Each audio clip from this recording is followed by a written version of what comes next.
let's start now looking at some vocal music from the Renaissance period. And much of what we know about vocal music from this period comes from church music because that tradition has carried on. So that's what we're going to be looking at. Let's start with Martin Luther. In 1517, Martin Luther, who was actually Catholic, decided that he wasn't really happy with the way things were going in the Catholic Church, and he put up his famous 95 Theses on the door of his church, which, as we know, created a tremendous rumbling and stumbling and the creation of the Protestant Church. So what was Martin Luther really concerned about?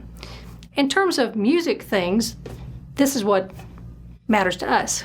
First, he thought that you should be able to worship in the language that you actually spoke at home. And at this time, all Catholics went to church and they did Latin. And he's German, so he wanted his congregation to be able to worship in German. So that was a big step, and that's important in music, obviously, because now we'll start singing in the language of the people, or what we would call the vernacular language of the church. So that was one big thing. The other thing was that he thought that the congregation ought to be a bit more involved in the service. Not so much priest says something and maybe you just respond, but he thought, why doesn't the congregation really get to sing? So he created this new type of church music for us that we call the chorale. And basically it's what we would think of as a hymn. So it's got 4-part harmony, the soprano has the melody, and everybody else just supports that very homophonic texture, very straightforward in terms of what we think of now as being a hymn tune. That was a pretty radical concept in 1517, and of course, as we know, it led to Martin Luther no longer being part of the Catholic Church, so it's extremely radical in that respect. So that was an important development in music that has an effect on instrumental music from the period of time as well, because we'll see that organists in the Lutheran Church were now taking those chorales and they're going to do things with them on the instrumental side of things and with their choirs. So even though the chorales themselves are not what we might think of as great works of art, they're really important because they lead into something else that's significant. If you look in the back of a Protestant hymnal, if you flip to the part where people don't look very often, they list all the composers of pieces. And if you look up Martin Luther in the back of that book, you will find lots of tunes that Martin Luther wrote. So we're still using his tunes, 500 years later now, still using Martin Luther's chorale tunes for religious music. So that's one side. So now we've got this whole body of people who have said, hey, I'm going with this church because it's closer to my heart. Basically, it's in my own language and I'm more participatory. So the Catholic Church now has to try to get all these people back. So that's Martin Luther's part is what we call the Reformation. Now we have the Counter-Reformation, where the Catholic Church is trying to get its membership back. So what did they do? They said, well, if Martin Luther had these concerns, perhaps we should take a look at those issues as well. And so what they did in the best tradition of the church is to have a council. And this particular council was called the Council of Trent. And it was a massive meeting where they got together and they talked about not just the music part, but all sorts of things that had to do with what was going on in the Catholic Church at the time. So they came up with some recommendations that are particularly relevant to music, and that's what we want to look at right now. One of those things that they were discovered as they looked at what was happening with music in general at the time was that the music was getting too complex. And I don't mean it was difficult to perform, but what was happening was that we were getting such polyphonic texture, and remember we talked about motets where people would sing different lines and the text didn't have anything to do with each other. It was just getting too difficult to actually understand what this piece of music is supposed to be telling us. So one of the things that they said was, it needs to have a text that everybody can clearly understand is what is being said, because after all, the point of the songs at church was to educate people and to keep them, working with whatever biblical structures they were working at the time. So we want the text to be clear enough to be heard. That seems perfectly reasonable. So that was one of the things. Another thing that they decided was that we were using too many instruments and sort of muddying things up. They loved the organ even then. So you get too much organ music, it sort of overpowers the vocal parts, whatever. They decided that we really need to sort of back off on that as well. And we even have churches today that still will use no instruments at all.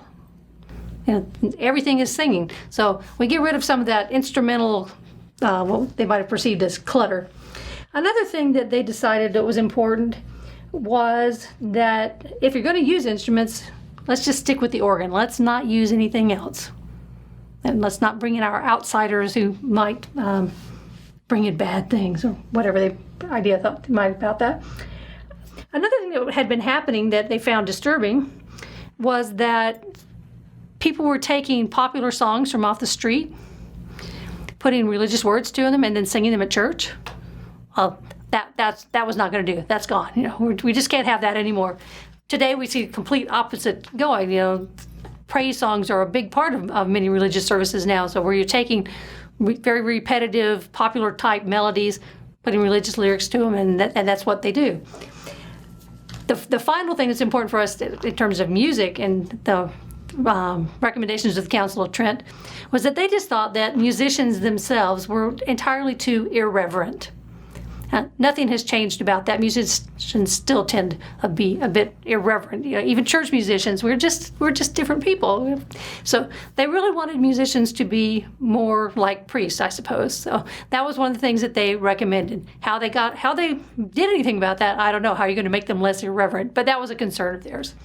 So we have all these recommendations from the Council of Trent, and now we have composers who need to do something about that, to put those recommendations into practice.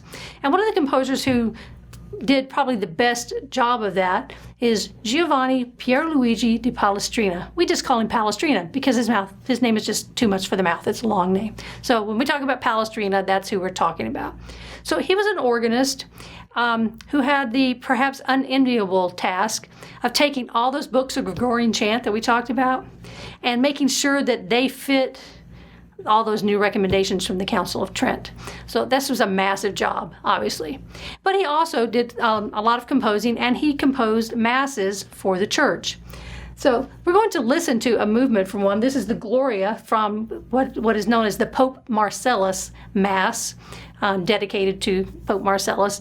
A lot of the masses, you'll see that they'll have names like that where they're dedicated to a particular person or to a saint, or they'll have some sort of title like that, because obviously the text for all these masses is identical. It's the ordinary of the chant, so it's always going to have glorias and credos and kyrios and all those things. So we can't distinguish them based on their text, so we give them a name that says what the purpose was for this particular composition. So we're going to listen to the Gloria movement from this particular Mass. The text is fairly simple. This is really the Gloria to God in the highest, that sort of thing. And you can look up the text if you like, but you don't really need to know what they're singing, except that it's all about the glory of God. But what I want you to listen for as you watch this video is the way that the voices are used. This is written for 6 vocal parts. Now, there are more than 6 singers because it's a choir, but there are 6 divisions of the line, so they'll be floating above each other.